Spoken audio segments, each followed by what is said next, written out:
हमारा जो निवेदन था वो नहीं, निवेदन नहीं, हम आपको हमारी मजबूरी है। एक मिनट। नमस्कार, मैं तनु भदौरिया और आप देख रहे हैं टीवी फर्स्ट न्यूज। कलेक्ट्रेट कार्यालय के सामने जारी अनशन के बीच पंकज श्रीवास्तव की नियुक्ति को लेकर सवाल और गहराते जा रहे हैं। अनशनकारियों का आरोप है कि प्रशासन ने पंकज को हटाने के बजाय उसे अपनी प्रतिष्ठा का विषय बना लिया है। प्रदर्शनकारियों ने प्रशासन के उस तर्क पर सवाल खड़े किए हैं जिसमें कहा गया है कि पंकज को हटाने से जिले की प्रशासनिक व्यवस्था बिगड़ जाएगी। अनशनकारियों ने आरटीआई से प्राप्त जानकारी के आधार पर दावा किया कि जिला गठन के बाद तत्कालीन व्यवस्था के तहत पंकज श्रीवास्तव को अस्थायी रूप से रेस्ट हाउस में बने कलेक्ट्रेट कंट्रोल रूम में अटैच किया गया। आरोप है कि वह केवल कंट्रोल रूम तक सीमित न रहकर पूरे जिले के प्रशासनिक कामकाज पर प्रभाव डाल रहे हैं।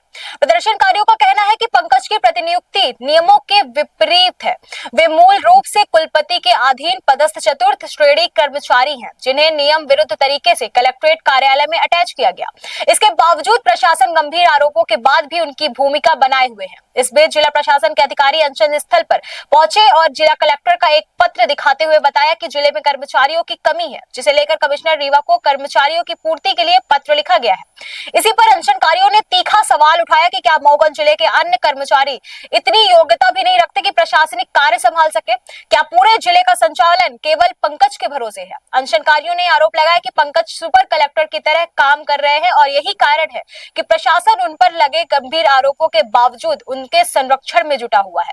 प्रदर्शनकारियों ने मांग की है कि पंकज की नियुक्ति की वैधानिकता की निष्पक्ष जांच हो और नियम विरुद्ध अटैचमेंट तत्काल समाप्त किया जाए। फिलहाल पंकज की नियुक्ति प्रशासन के लिए एक बड़ा सवाल बन चुकी है और यह मुद्दा जिले के सियासत व प्रशासनिक हलकों में चर्चा का केंद्र बना हुआ है। हमारा जो निवेदन था वो नहीं, निवेदन नहीं, हम आपको हमारी मजबूरी है। एक मिनट देखिए, जो दूत आता है उसको कई प्रकार की बड़ी शक्तियां मिलती हैं, तो हमने जो आपसे निवेदन किया अपनी शक्ति का उपयोग करके उसको समाधान करिए आप। नहीं, वो चर्चा करेंगे। जी हाँ, अब वो हमारे सही बात है। नहीं तो तो फिर आप हैं बताइए। कलेक्टर साहब से निवेदन करवाइए कि गरिमा नदी है कि शहीद केदारनाथ के पंख सजाए हुए और आग लग जाएगी। हम अब कपड़ा उतार दिए हैं, सिर कटा देंगे साहब, उसको सुधार लीजिए। उसकी प्रतिनियुक्ति हुई नहीं, वो नियम विरुद्ध वहाँ बैठा है, कोई नहीं बोला तो बैठा है। हाँ, आप बोल दिए तो अब मान लीजिए आप यहाँ नौकरी कर रहे हैं, आपका गांव का खेत पड़ा, मैं जोत बो रहा हूँ, आपको कोई दिक्कत नहीं कि पढ़ा किए रहो, पर आप गए और आप जब चाहेंगे कि बोलेंगे बंद करो। हमारी जनता की इच्छा थी कि पढ़ा था। हाँ, अब मऊगंज की जनता नहीं चाहती कि सेवा यहाँ करे, कॉलेज में जाए, वहाँ लैब की परिचार की करे, कुल मिला के यहाँ नोट की परिचार की न करे। हम लोगों का निवेदन पहुंचा दिए। एक मिनट कुल मिला के श्रीमान जी, हमारा निवेदन ये है कि कलेक्टर महोदय ने अपनी बात रख दी है।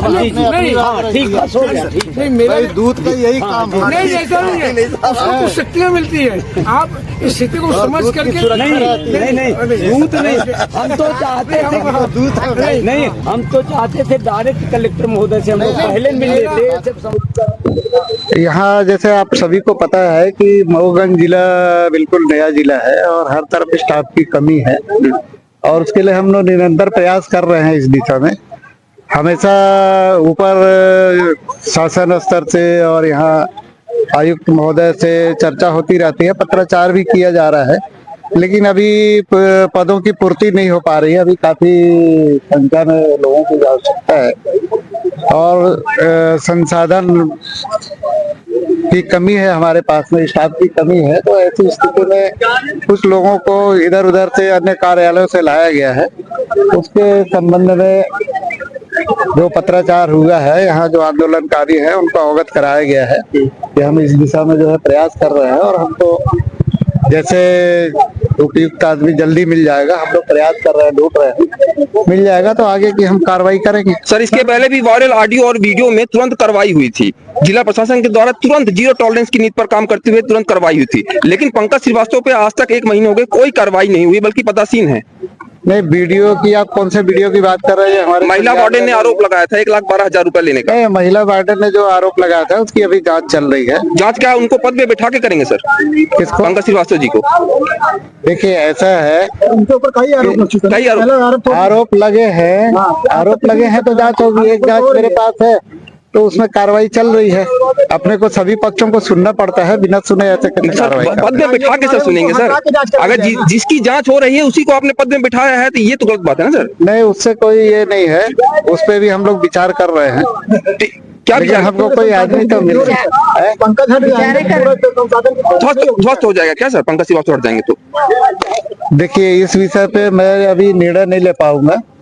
यहाँ जो चर्चा हुई है इस बारे में मैं कलेक्टर महोदय को अवगत कराऊंगा, वो उनको जो निर्णय लेना नहीं सर, पेट्रोल मतलब ऐसी क्या मजबूरी है सर पंकज श्रीवास्तव जिसको आप हटा नहीं पा रहे हैं सर? मतलब नहीं, एक चतुर्थ श्रेणी कर्मचारी ये सर। हम नहीं बता सकते हैं। हाँ।